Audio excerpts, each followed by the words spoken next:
मैंने देखी Kingdom of the Planet of the Apes और मैं ये कहना चाहूँगा कि this movie has been one of the very great surprises of 2024 which I have seen. बहुत टाइम बाद मुझे एक ऐसा मूवी एक्सपीरियंस मिला जिसने हर चीज़ को फुलफिल किया। जो इंसान को एक एक्शन देखने की रिक्वायरमेंट होती है वो पूरी हो गई, कुछ इमोशंस एक्सपीरियंस करने की रिक्वायरमेंट होती है वो पूरी हो गई, बढ़िया विजुअल्स की रिक्वायरमेंट है वो पूरी हो गई, और एक बढ़िया स्टोरी की रिक्वायरमेंट होती है मूवी के अंदर वो भी यहाँ पे ये मूवी पूरी करती है। जिससे मैं ये कह सकता हूँ कि पूरी तरीके से एक वेल क्राफ्टेड बढ़िया मसाला एक्शन मूवी जिसके अंदर इमोशंस भी, रिलेशनशिप्स भी, पॉलिटिक्स भी और सारी चीज़ों का एक सही स्टोरी में सही तरीके से रिप्रेजेंटेशन किया गया है, तो वो इस मूवी में किया गया है। जिसकी वजह से इस मूवी को देखने का जो एक्सपीरियंस होता है वो बहुत ज़्यादा रिच लगता है और साथ ही साथ इसे देखने में बहुत ज़्यादा आप एंटरटेन्ड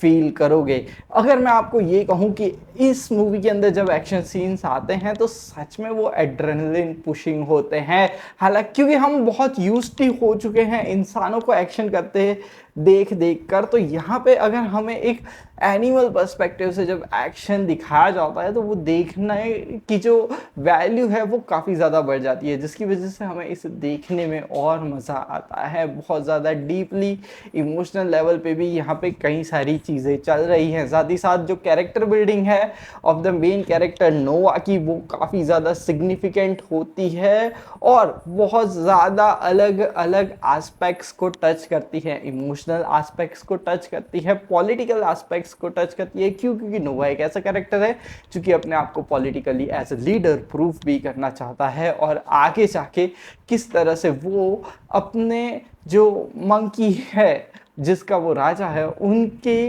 भलाई के लिए किस तरह से काम करेगा, उस चीज़ के डायरेक्शन पे किस तरह से पुश होगा वो, ये सारी चीज़ें भी आपको इस मूवी के अंदर देखने मिलेंगी। अगर मैं ये कहूँ कि यार जो ट्रियोलॉजी थी जिसमें हमें सीज़र दिखाया गया था, सीज़र की स्टोरी एंड होती है, सीज़र की कुछ जनरेशन के बाद ये स्टोरी शुरू होती है और सीज़र की ही जनरेशन से निकला हुआ, नेक्स्ट जनरेशन्स में से निकला हुआ है ये जो मेन कैरेक्टर है इस मूवी के अंदर, वो है एक इंसानी लड़की होती है। उसके साथ भी जो नोआ का रिलेशनशिप है उसे बहुत ज़्यादा डीपली इमोशनली और इंटेलेक्चुअली यहाँ पे अच्छे से एक्सप्लोर किया गया, रिप्रेजेंट किया गया और वो रिप्रेजेंटेशन आपको दिखाई देता है। एक्टिंग यहाँ पे आपको दिखाई देती है और जिस तरह से इन्होंने वो जो बॉडी सूट्स है वो पहनकर जो एक्टिंग की है और जिस तरह से चिंपांजीज को रिप्रेजेंट किया है, इसके अंदर विजुअल इफेक्ट्स का भी यूटिलाइजेशन इतना ही बढ़िया है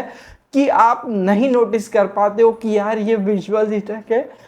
एकदम जो close to reality visual effect है वो यहाँ पे आपको ऐसा लगेगा कि नहीं यार कोई ग्लिच ढूंढना बहुत ज़्यादा मुश्किल हो जाएगा, आपको पूरा जाके नेट पिक करना पड़ेगा कि कहाँ जाके यहाँ पे गड़बड़ हो रही है। कुछ ऐसे पॉइंट्स आते हैं कि थोड़ा सा आपको कुछ पॉइंट्स पे लग सकता है कि मूवी थोड़ी सी स्लो हो जाती है कुछ पॉइंट्स पे, या तो फिर आप ये कह सकते हो कि थोड़ा सा जो एक्सपेक्टेड स्टोरी लाइन है वैसी ही है। बहुत ज़्यादा एक्स्ट्रा ऑर्डिनरीली अगर ये स्टोरी सरप्राइज या ट्विस्ट एंड टर्न्स आएंगे तो वो थोड़े से नहीं आते, दैट इज़ इट। लेकिन